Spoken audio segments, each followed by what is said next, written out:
আপনাকে আমি 2000 বছরের ইতিহাস এই 20 মিনিটে বলে শেষ করে দেব।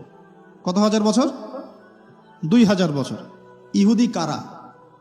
ইহুদি আর বনু ইসরাইল কি এক? উত্তর না। ভালো করে কথাগুলো শোনেন, এগুলো বই পড়তে অনেক সময় লাগবে আপনার, এবং ঘাটাঘাটি করতে অনেক সময় লাগবে, খুব অল্প সময় বুঝে নেন। ইহুদি বনু ইসরাইল এক নয়।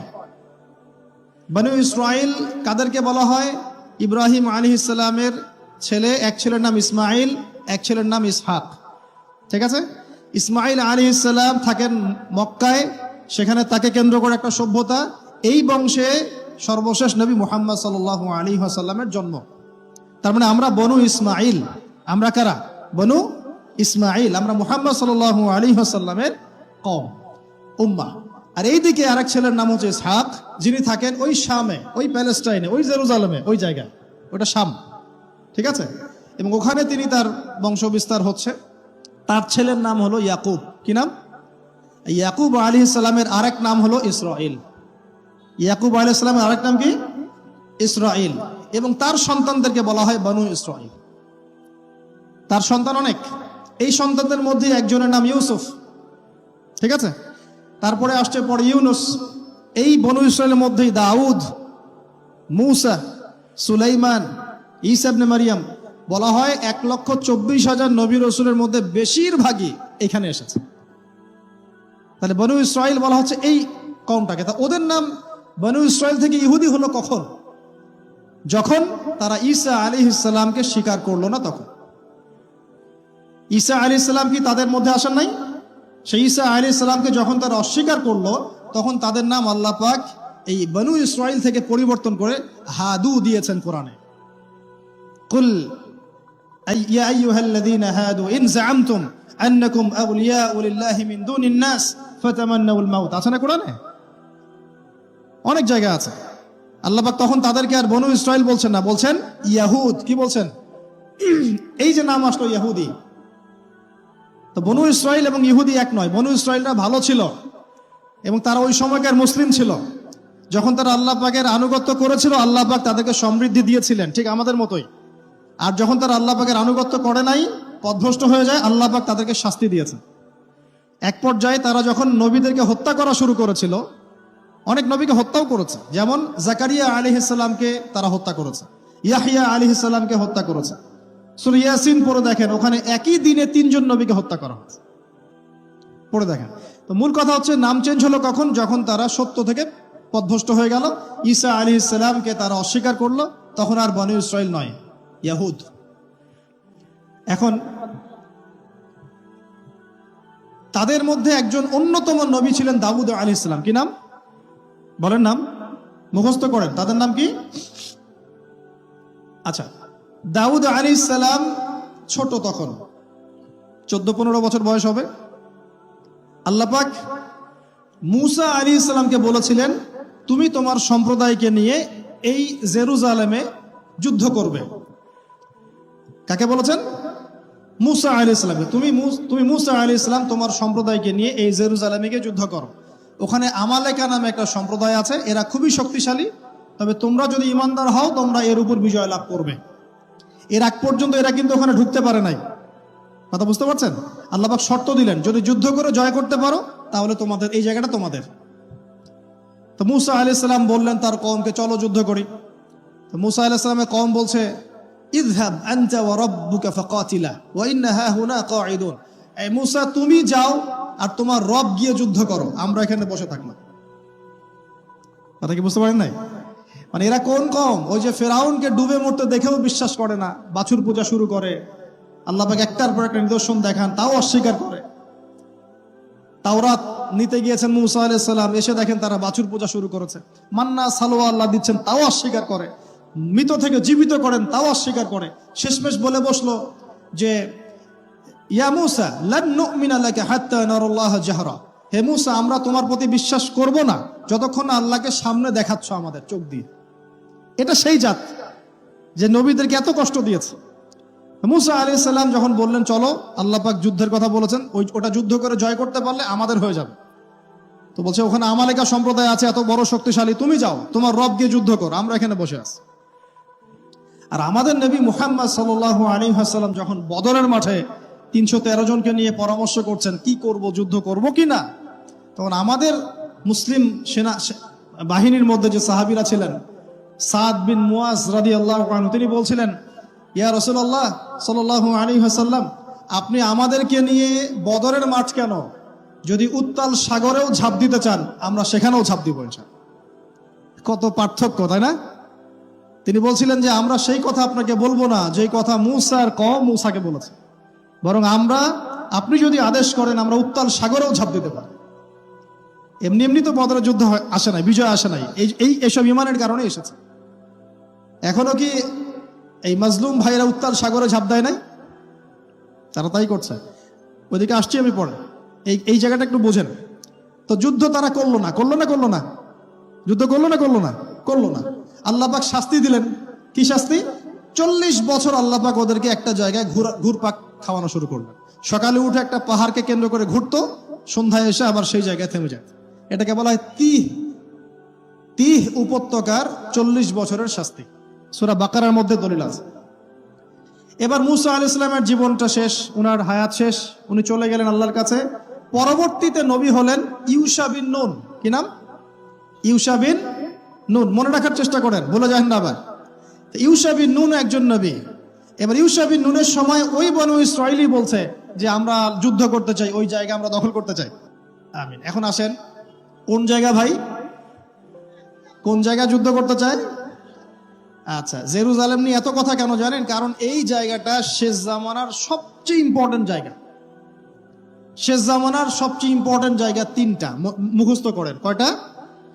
এক হচ্ছে জেরুজালেম, 2 হচ্ছে মক্কা মদিনা, জানেন, আর 3 নাম্বার হচ্ছে কনস্ট্যান্টিনোপল। কনস্ট্যান্টিনোপল মানে কুস্তান্তুনিয়া। কোথায় এটা? তুরস্কে। আরেকটা জায়গা আছে, এটাও অনেক বেশি ইম্পর্টেন্ট, সেটা হলো খোরাসান। সেটা কি? খোরাসান। এই 4টা জায়গার কথা মাথায় রাখবেন। পুরো বিশ্বের এই প্রেক্ষাপট এই 4টা জায়গাকে কেন্দ্র করে ঘুরতে থাকবে, এবং এর সেন্টার হার্ট হচ্ছে জেরুজালেম। কারণ কিয়ামত ততদিন পর্যন্ত হবে না যতদিন এই জেরুজালেম মুসলিমদের দখলে না আসছে, এবং এই জেরুজালেম থেকে ইমামুল মাহদি ঈসা ইবনে মারিয়াম বিশ্ব শাসন না করছেন, ততদিন পর্যন্ত এই পৃথিবীতে কিয়ামত হবে না ইনশাআল্লাহ। বুঝতে পারছেন কথা? আচ্ছা, তো ইউশা বিন নুন এখন বলছেন যে আচ্ছা তোমরা তো আবার যুদ্ধ করতে চাচ্ছ, মুসা আলাইহিস সালামের সময় তো যুদ্ধ করতে বলা হয়েছিল, করো নাই। এখন যদি আবার যুদ্ধের কথা বলা হয়, যদি তোমরা আবার পালায় যাও, তখন তারা বলছে ওয়ামা লানা আল্লা নুকাতিলা ফি সাবিলিল্লাহ, কেন আমরা আল্লাহর রাস্তায় যুদ্ধ করব না? ওয়াকাদ উখরিজনা মিন দিয়ারিনা, আমাদেরকে আমাদের বাড়িঘর থেকে বের করে দেওয়া হয়েছে, ওয়া আবনাইনা, আমাদের সন্তান থেকে বিচ্ছেদ করানো হয়েছে, কেন যুদ্ধ করব না? অবশ্যই যুদ্ধ করব। তো বলছি ঠিক আছে, তাহলে আমি আল্লাহর কাছে দোয়া করলাম। হ্যাঁ করেন। আল্লাহর কাছে দোয়া করা হলো, আল্লাহ পাক বললেন যা জিহাদ ফরজ করলাম, নাও যুদ্ধ করো। এখন ওখানে কোন সম্প্রদায় আছে? আমালেকা, অনেক শক্তিশালী, অনেক বিশাল দেহী। এখন যুদ্ধের আয়াত ফরজ হওয়ার পরে এখন বনু ইসরাইল বলছে আচ্ছা আমাদেরকে একটা নেতা নিযুক্ত করে দিন, তাহলে সেনাপতি নিযুক্ত করুন। সেনাপতি লাগে কি লাগে না? লাগে না? আচ্ছা, আমরা শিখতেছি স্মার্টফোন, টিকটক, বিশ্বাস ঢাকা শহরে এই 15 থেকে 20 বছরের ছেলে পেলের যা অবস্থা দেখলে আমাদের চোখ দিয়ে পানি বের হয়। আবার শুকরিয়া আদায় করি, আলহামদুলিল্লাহ ওই যুগে আমরা, এই যুগটা আমরা এইভাবে নষ্ট করি না, আলহামদুলিল্লাহ। কি একটা অবস্থা! এদের অর্ধেকের সাইকোলজি নষ্ট করে দিয়েছে বিভিন্ন মুভিজ, সিনেমা। এখনকার অনেক মুভিজে দেখায় যে সে গ্যাংস্টার হচ্ছে, গ্যাংস্টার হওয়াটা একটা প্যাশন, ওইটা দেখে দেখে সে নিজেও গ্যাংস্টার হওয়ার চেষ্টা করে। আমি হলফ করে বলতে পারি, আমার কথা আপনারা মন খারাপ করেন না, এটা আমার কনফিডেন্স থেকে বলছি, এখন যদি আরেকটা মুক্তিযুদ্ধ হয়, এই জেনারেশন অস্ত্র হাতে নিতে পারবে না। ওই অস্ত্র হাতে নিবে ওই যাদের বয়স 40, ওই 50, এরাই। আমাদের এই যে কিশোর গ্যাং, টিকটক জেনারেশন আর যুবক সমাজকে আপনি খুঁজেই পাবেন। আল্লাহ পাক আমাদেরকে হেফাজত করুন। আর এটার জন্য ভাই আমাদের যাদের দাড়ি পেকে গেছে আমরা দায়ী সমানভাবে। কারণ আপনি নিজের ফিকির করেছেন, আপনার সন্তানের ফিকির কোথায়?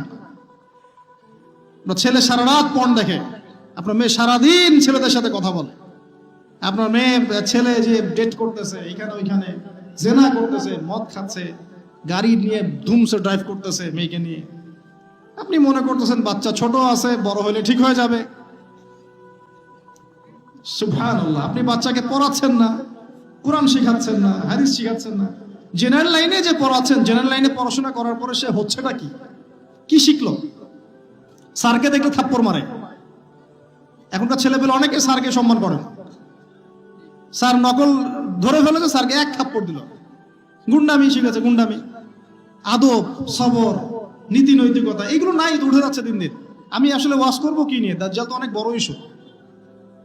সত্যি কথা বলতে দেখেন, আমরাও স্কুলে পড়েছি, কলেজে পড়েছি, কিন্তু আমরা তো বেয়াদব ছিলাম। বেয়াদবি এক জিনিস আর দুষ্টামি এক জিনিস। আমরা দুষ্ট ছিলাম, খুব দুষ্ট ছিলাম, দুরন্ত। খেলাধুলা পছন্দ করতাম, দুরন্ত, দুষ্টামি করতাম। স্যারদের সাথে আমাদের একটা ফ্রেন্ডলি সম্পর্ক ছিল, বন্ধুর মতো। কিন্তু আমরা কখনো বেয়াদবি করি না। এখন দেখবেন ওয়াজে আলেমদের সামনে গিয়ে বেয়াদবি করতেছে। ওলামায়ে কেরামের সামনে যে একটু মানে ভদ্রভাবে কিছু কথা বলে, মাসালা জিজ্ঞাসা করে, ওখানেও গিয়ে বেয়াদবি করতে। কথা বলাই জানে না কিভাবে কথা বলতে হয়। আল্লাহর ওয়াস্তে ভাই, আকীদার, আমলের, এই যে আখলাকের সংশোধন করেন, না হলে আমাদের সামনে মহা বিপর্যয় অপেক্ষা করছে। আল্লাহ পাক আমাদের সবাইকে কথাগুলো বোঝার তৌফিক দান করুন, বলি আমিন। অনেক লম্বা হয়ে যাবে, ওদিকে যাচ্ছি না, মূল জায়গা থেকে একটু শেষ করে দেব। আপনারা অনেকক্ষণ ধরে অপেক্ষা করছেন, একটু একটু খেয়াল করেন। তাহলে ইউশা বিন নুনের কাছে এখন এরা বলছে নেতা দাও, নেতা। তো ইউশা বিন নুন বলছে ঠিক আছে, আমি দোয়া করলাম। আল্লাহ পাক তালুতকে নেতা বানালেন। কাকে? তালুত। এখন বনু ইসরাইল বলছে ওর নেতৃত্ব আমরা মানি না। কেন মানো না? যে ওর তো টাকা পয়সা নাই, ওর তো স্ট্যাটাস নাই।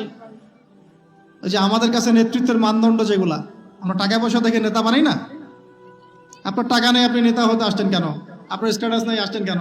ও বনু ইসরাইল একই কথা বলছে, ওর তো টাকা নাই, স্ট্যাটাস নাই, নেতা হবে কেন? তখন আল্লাহ পাক বলছেন যে ওয়াজাদাহু বাসতাতান ফিল ইলমি ওয়াল জিসম। আল্লাহ পাক তো তালুতকে দুটো কোয়ালিটি দিয়েছেন। আল্লাহ পাক তাকে শারীরিক শক্তি দিয়েছিলেন এবং জ্ঞান দিয়েছেন, প্রজ্ঞা এবং জ্ঞান দিয়েছেন। তার নেতৃত্বের মানদণ্ড কয়টা এখানে পেলেন? দুটা। শারীরিক শক্তি থাকতে হবে ঠিকঠাক, ফিজিক্যালি স্ট্রং না হলে তো সে ডিল করতে পারবে না। আর মেধা থাকতে হবে, জ্ঞান। তা আসলে কি এই দুইটা এখন নেতৃত্বের মানদণ্ড? সুবহানাল্লাহ। অদ্ভুত সিস্টেম বিশ্ববাসীকে দেওয়া হয়েছে। বিশ্ববাসীকে একটা অদ্ভুত সিস্টেম দেওয়া হয়েছে। একজন মেজর, একজন কর্নেল, একজন বিসিএস ক্যাডার মানুষ এমন একজন মানুষকে স্যালুট করে যে মানুষটা অক্ষর জ্ঞান নাই, নামও স্বাক্ষর করতে পারে না,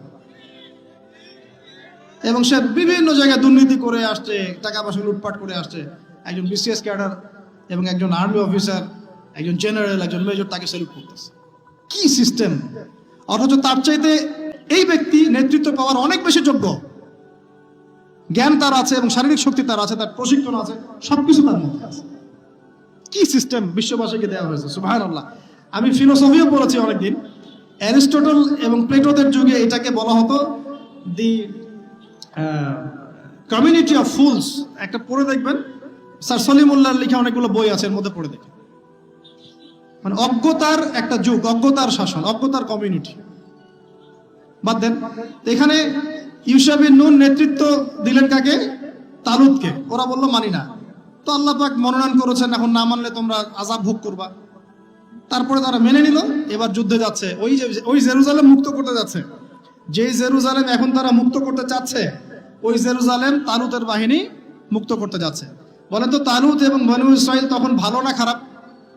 ভালো না খারাপ? তারা কি মুসলিম না মুসলিম? তারা তখন মুসলিম না মুসলিম? মুসলিম। তারা তখন ইউশা বিন নুনের উম্মত, তার আগে ছিল মূসা আলাইহিস সালামের উম্মত।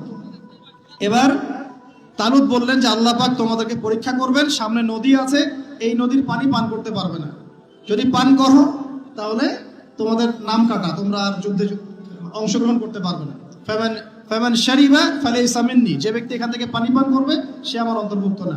ওয়ামান লাম ইয়াতআমহু ফাইন্নাহু মিন্নি। যে ব্যক্তি এখান থেকে পানি পান করবে না সে আমার সাথে যুদ্ধে যেতে পারবে। ইল্লা বিগুরফাতিন বিয়াদি। মানে এক অঞ্জলি পানি শুধু পানি পান করতে পারবে, এক অঞ্জলি পানি, এতটুকু, এর বেশি না। ফাশারিবু ইল্লা কলিলাম মিনহুম। আল্লাহ পাক বলেন ওদের বেশিরভাগই পানি পান করলো, অল্প কিছু বাদ দিয়ে। অল্প কিছু সংখ্যা তাফসীরে এসেছে 313 জন বাদ দিয়ে। 313 জন বাদ দিয়ে। 313 যে বদরে, এখানেও। তো এবার এই 313 জনকে নিয়ে তালুত এগিয়ে গেল। গিয়ে দেখলো বিশাল বাহিনী, বাপরে বাপ, একদম আমালেকা সম্প্রদায়ের। সেখানে নেতৃত্ব দিচ্ছে ওদের সেনাপতি, তার নাম জালুত। কি নাম? জালুত। এবং এই জালুতের বাহিনী দেখে মুসলিম বাহিনী বলছে যে লা তাকাতা লানা বিজালুতি ওয়া জুনুদি, এই জালুতের বাহিনীর সাথে পেরে ওঠার ক্ষমতা তো আমাদের এখন হবে না। কিন্তু যারা ভেবেছিল যে আল্লাহর সাথে সাক্ষাৎ করতে হবে, যাদের ঈমান দৃঢ় ছিল, তারা বলেছিল কাম মিন ফিআতিন কলিলাতিন গালাবাত ফিআতান কাসীরাতান বিইذনিল্লাহ, তোমরা ভয় পেও না, আল্লাহর হুকুমে বহু ছোট ছোট দল বড় বড় দলের উপর বিজয় লাভ করেছে। এটা তারা বলে একটা দোয়া করলো, এই দোয়াটা শিখে নেবেন। তারা একটা দোয়া করলো, তারা বলল রব্বানা আফরিগ আলাইনা সাবরান ওয়া সাব্বিত আকদামানা ওয়ানসুরনা আলাল কওমিল কাফিরিন। আর আল্লাহ পাক বলেন ফাহাজামু বিইذনিল্লাহ, আল্লাহ পাকের হুকুমে তারা এই মাত্র 313 জন নিয়েই জালুতের বিশাল বাহিনীকে পরাজিত করল। বুঝতে পারছেন? এবং এই বাহিনীতে দাউদ আলাইহিস সালামও ছিলেন, তখন তিনি ছোট। এই জালুতকে হত্যা করেছে দাউদ আলাইহিস সালাম। হ্যাঁ, ওয়াকাতালা দাউদ জালুত, দাউদ আলাইহিস সালাম জালুতকে হত্যা করলেন। কিভাবে হত্যা করলেন সেটা আসছে, যে এই গুলতি নিক্ষেপ করেছিল দাউদ আলাইহিস সালাম, আর তার চোখে গিয়ে লাগে জালুতের, এতেই জালুত মারা যায়। তো এখন মূল কথাটা হচ্ছে, দেখুন এই বনু ইসরাইল এই যুদ্ধে জয়লাভ করে এই বাইতুল মুকাদ্দাস বা জেরুজালেম জয় করলো।